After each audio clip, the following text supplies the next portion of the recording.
This is the most depressing town in America. No one has been born here in 100 years. And today I'm going to tell you the terrifying reason why that it's me. Welcome to my channel. And today we're going to look into the scary secret of an abandoned town in Colorado that hasn't seen a birth in over 100 years. We'll explore the mystery of what happened here and find out if there has occurs on this town or if something much darker is going on. The year was 1888 when the town of St. Elmo was first established in Colorado. The area had previously been inhabited by Native Americans, but after the government relocated them, settlers began to arrive. By 1910, the town had reached its peak population of around 350 people, but after a century, only around 40 remain. So what happened here? Why did everyone leave? As I travel through the town, I will stop at various locations and discover the dark secrets they're hiding. Here are some of the scariest things I found. While walking down a street, I found a sign pointing up a hill to the St. Elmo Hotel. According to the sign, it was built in 1894. It was also once the tallest building in town, standing at 4 stories high. But now it looks more like a haunted house from a slasher film. I decided to check it out. The windows were boarded up, but I could still see inside.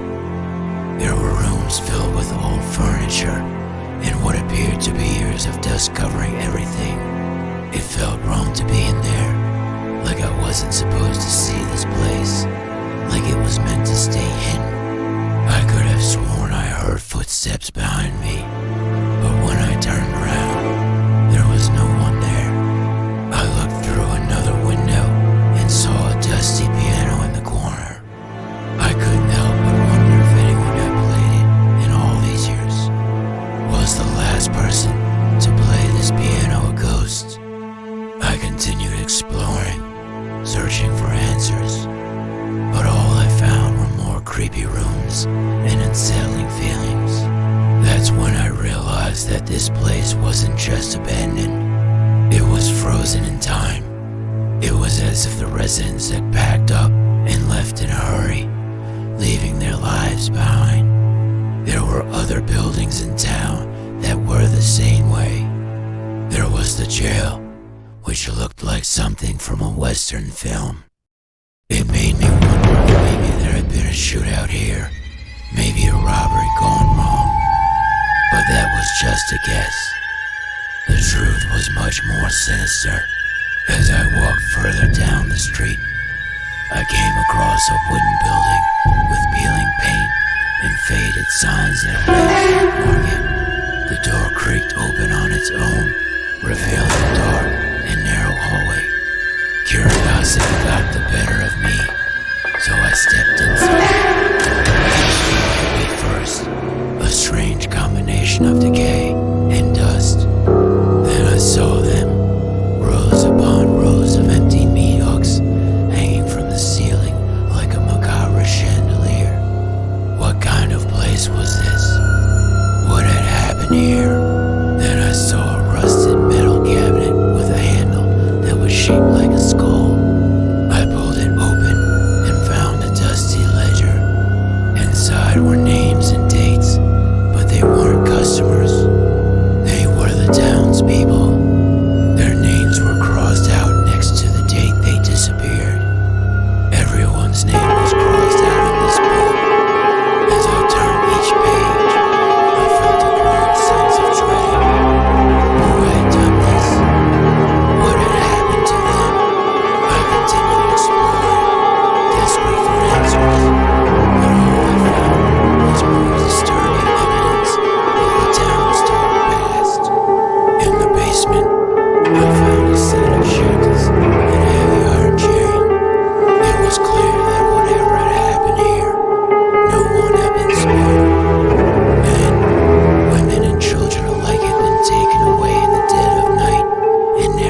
to piece together what had happened here, but all I found were scraps of paper with strange symbols written on them. Were they trying to tell me something? Did they want me to know what had happened here? Then I noticed something strange about the walls. They were covered in what looked like hieroglyphics. At first, I thought I was crazy. Hieroglyphics didn't belong here. This was America, not Egypt. But as I looked closer, I realized that I was wrong. These weren't hieroglyphics. They were runes. And they were telling a story. With trembling hands, I traced the runes, feeling a sudden surge of energy. I closed my eyes and focused, and then it hit me. This place wasn't just a meat market. It was a ritual site, and whatever had happened here, it was evil. I ran from the building, my heart pounding in my chest. I needed to get out of there, to escape the darkness that seemed to be seeping into my bones.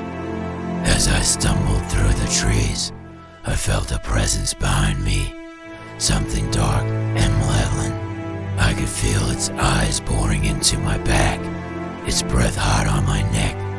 Suddenly, I tripped and fell to the ground. Scrambling to my feet, I turned around, expecting to see the embodiment of evil itself standing there. But there was nothing. There was never anything there. Only the wind rustling through the leaves. I don't know how long I spent wandering through the forest, but eventually I found my way back to the road. Looking back at the woods, I could have sworn I saw a figure standing there watching me. I shook off the feeling and started walking away. I needed to get help. I needed to tell someone what I had found. But as I walked, I couldn't shake the feeling that I was being followed. Every shadow seemed to hold a threat, every tree a watchful eye. I quickened my pace, my heart pounding in my chest. I needed to get out of there, to put as much distance between myself and that place as possible. And then I heard it, a low growl that seemed to come from the depths of the forest. I froze, my blood running cold. Was it following me? Had it followed me from the ritual site? I didn't dare turn around. I couldn't bear to see what was out there, what might be hunting me. But then I heard it again, closer this time, and I knew I had to do something. I took off running, my lungs burning, my legs pumping. I didn't know where I was going, but I knew I had to keep moving, until I was far away from the sound of that growl.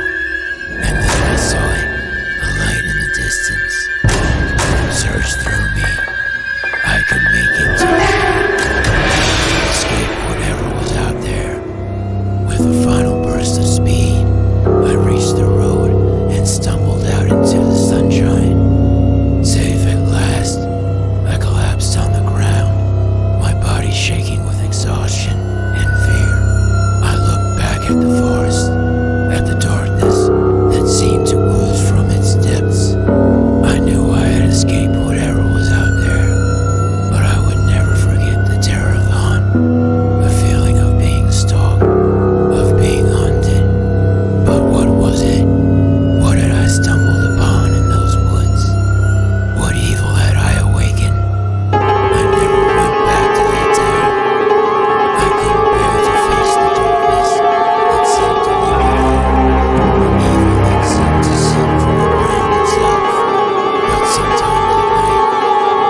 human lies.